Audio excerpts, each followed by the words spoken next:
Assalamualaikum warahmatullahi wabarakatuh. Halo semuanya, kembali lagi bersama saya Andi Setiawan SPD. Kali ini kita akan membahas tentang mengapa kita sulit mempertahankan motivasi kita dalam melakukan hal-hal produktif.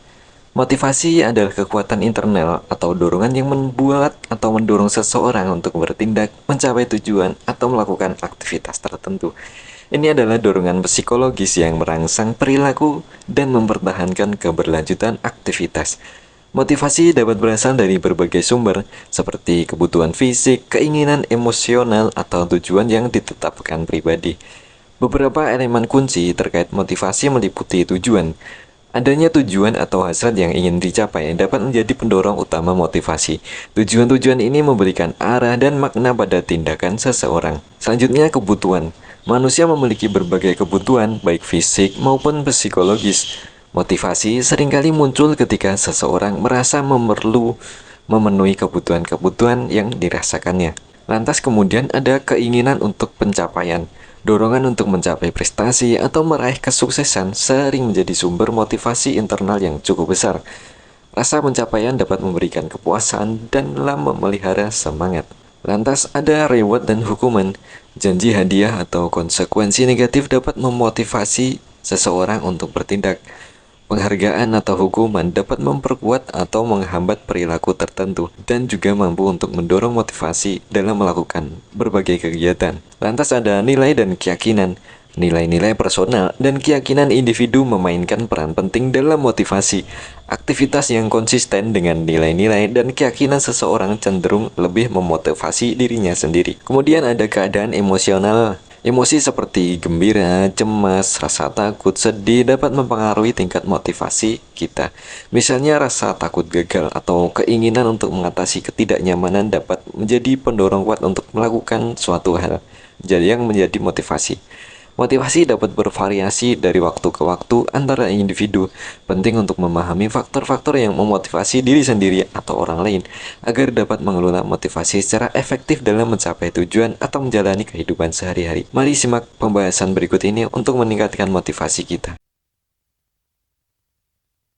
Pembahasan mempertahankan motivasi dapat menjadi tantangan, tetapi ada beberapa strategi yang dapat membantu kita tetap termotivasi. Pertama, tetapkan tujuan yang jelas. Tentukan tujuan yang spesifik, terukur, dan dapat dicapai dalam beberapa waktu tertentu, relevan, dan berbatas waktu. Tujuan yang jelas memberikan arah dan tujuan yang dapat diukur membantu kita dapat melacak kemajuan yang kita lakukan. Lantas selanjutnya adalah buat rencana tindakan. Breakdown tujuan besar menjadi langkah-langkah kecil yang dapat dicapai. Ini membuatnya lebih mudah untuk mengukur kemajuan dan memberikan rasa pencapaian secara berkala dan berangsur-angsur. Lantas ada jaga semangat dan hadiah kecil. Berikan hadiah pada diri sendiri setiap kali mencapai tonggak prestasi tertentu. Ini dapat membantu meningkatkan motivasi dan memberikan dorongan positif untuk mental dan emosional kita. Keempat, mengatasi rintangan. Kenali dan atasi hambatan yang mungkin muncul di sepanjang jalan. Pemecahan masalah dapat membantu kita tetap fokus dalam melangkah maju. Kemudian, jaga lingkungan yang positif. Berselancar di lingkungan yang mendukung dan memotivasi dapat berdampak besar pada semangat kita. Hindarilah lingkungan yang negatif, yang menghambat motivasi kita untuk terus produktif dan mengembangkan diri. Selanjutnya, cari inspirasi dari orang lain dengan membaca kisah sukses, dengan ceramah yang memotivasi, atau temui orang-orang yang dapat menginspirasi kita. Belajar dari pengalaman orang lain akan memberikan perspektif baru untuk melakukan tindakan menuju kesuksesan. 7. Bergerak dan berolahraga. Aktivitas fisik dapat meningkatkan energi dan mood. Bahkan aktivitas fisik ringan seperti berjalan kaki dapat membantu menyegarkan pikiran dan meningkatkan motivasi. Oleh karenanya, usahakan untuk dalam seminggu untuk rutin berolahraga dan meluangkan waktu untuk berolahraga meskipun sederhana. Lantas selanjutnya, jangan takut gagal. Terkadang kegagalan adalah bagian dari perjalanan menuju keberhasilan. Lihatlah kegagalan sebagai peluang untuk belajar dan berkembang, bukan sebagai hambatan. Kemudian, atur waktu istirahat. Ini adalah hal yang penting. Pastikan kita memberikan waktu istirahat yang cukup. Kekurangan istirahat dapat mengurangi motivasi dan produktivitas dan akan membuat emosi kita tidak stabil. Jaga keseimbangan antara pekerjaan, sekolah, dan istirahat. Selanjutnya yang terakhir adalah memvisualisasi kesuksesan. Gambarkan dengan jelas bagaimana kehidupan kita akan terlihat ketika mencapai tujuan kita. Visualisasi positif dapat menjadi sumber positif motivasi yang kuat. Ingatlah bahwa motivasi kita bisa naik dan turun. Penting untuk memiliki strategi sebagai bagian dari rutinitas harian dan selalu mencari cara baru untuk selalu termotivasi.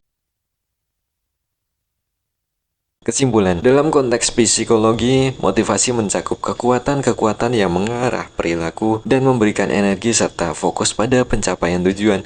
Motivasi dapat bersifat intrinsik berasal dari dalam individu seperti kepuasan pribadi atau minat terhadap suatu aktivitas, atau ekstrinsik berasal dari luar individu seperti hadiah atau hukuman. Dalam kehidupan sehari-hari, motivasi dapat berkaitan dengan berbagai aspek termasuk pekerjaan, pendidikan kita, kesehatan kita, dan hubungan antara orang. Memahami dan mengelola motivasi merupakan kunci untuk mencapai tujuan dan menjalani kehidupan yang memuaskan untuk kita. Terima kasih telah mendengar video ini. Mari subscribe dan sampai jumpa di video selanjutnya.